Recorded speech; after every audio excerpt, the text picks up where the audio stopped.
Canto 2.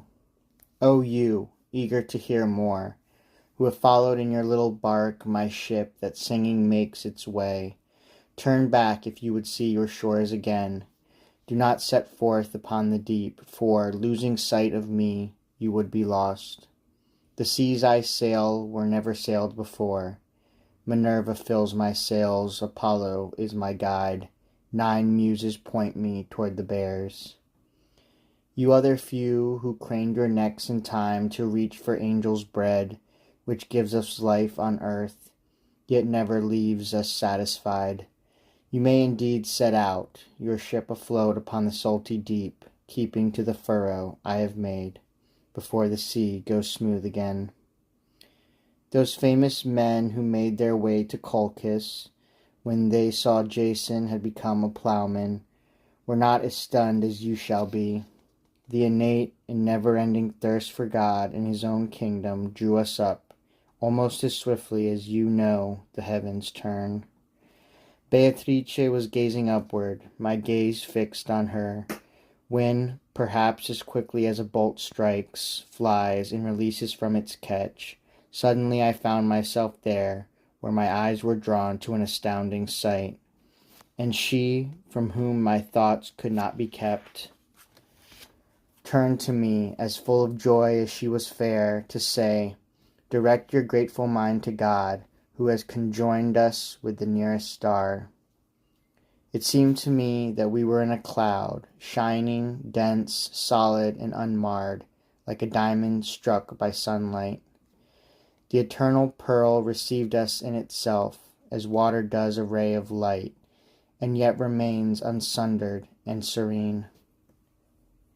If I was there in flesh, on earth we can't conceive how matter may admit another matter to it, when body flows into, becomes another body.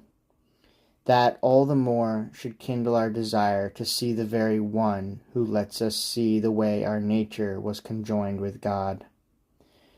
What now we take on faith will then be seen, not demonstrated but made manifest, like a priori truths, which we accept. I replied, "My lady, with absolute devotion I offer thanks to him who has removed me from the world of death. But tell me, what are the dark spots on this body that make those down on earth repeat their preposterous tales of Cain?" She smiled a little, then, "If the understanding of mortals errs," she said, "there where the key of the senses fails in its unlocking, surely the shafts of wonder should no longer strike you, since you see that, dependent on the senses, reason's wings fall short."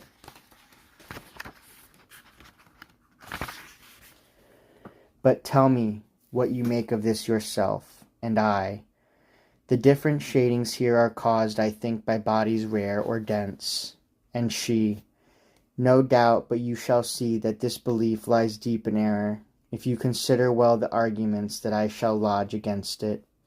The 8th sphere shows you many lights, which, both in magnitude and luminosity, may be seen as having different aspects. If this were caused by rare and dense alone, a single power would be in them all, here more, there less, or equally. Different powers must be the fruit resulting from formative principles, but these, except for one, according to your reasoning, would be annulled. What is more, if that dark of which you ask had rareness as its cause, this planet would be lacking matter in some parts, or else, just as fat and lean alternate in mass upon a body, this planet would alternate the pages of its volume. Were the first case true, this would be shown in the sun's eclipse, when light showed through, as when it shines through any rarer medium.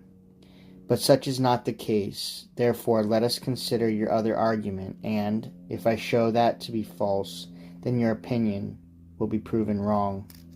If this rarer substance does not go all the way, there must be a point at which its denser opposite would not allow the light to pass on through. And thus a ray of light would be thrown back just as color is reflected from the glass by the hidden layer of lead that lies beneath. Now, you will object, The ray shows dark there more than in the other parts, because it is reflected from a farther source. From this objection, an experiment, should you ever try it, may set you free. Experiment, the source that feeds the streams of all your arts. Take 3 mirrors, placing 2 at equal distance from you, letting the third from farther off also meet your eyes between the other 2. Still turn to them, have someone set well back of you a light that shining out returns as bright reflection from all 3.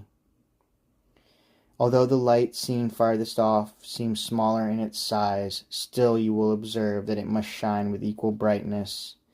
Now, as a substantial form of snow, if struck by warming rays, is then deprived both of its former color and its cold, I shall now reshape your intellect, thus deprived, with a light so vibrant that your mind will quiver at the sight. Beneath the heaven of divine repose revolves a body in whose power resides the being of all things contained in it. The next heaven, which holds so many sights, distributes its being among various forms, contained in it and yet distinct from it. All the other spheres, in varying ways, direct their distinctive qualities to their own purposes and influence. Thus do these organs of the universe proceed, as now you see, step by step, rendering below what they take from above. Observe well how I pass along this way to the truth you seek, so that in time you may know how to ford the stream alone. The motion and the power of the holy wheels must be derived from the blessed movers, as the work of the hammer from the smith. And the heaven made fair by all these lights takes its stamp from the intellect that makes it turn, making of itself the very seal of that imprinting. And as the soul within your dust is distributed through the different members, conforming to their various faculties, so angelic intelligence unfolds its bounty, multiplied down through the stars, while revolving in its separate oneness. Each differentiated power makes a different alloy with each precious body that it quickens, with which, even as does life in you, it binds. From the joyous nature whence it springs, the mingled potency shines through its star, as joy shines in the living pupil of an eye. From this power is derived the difference seen from light to light, and not from dense and rare. This is the formative principle that creates, according to its worth, the dark and bright.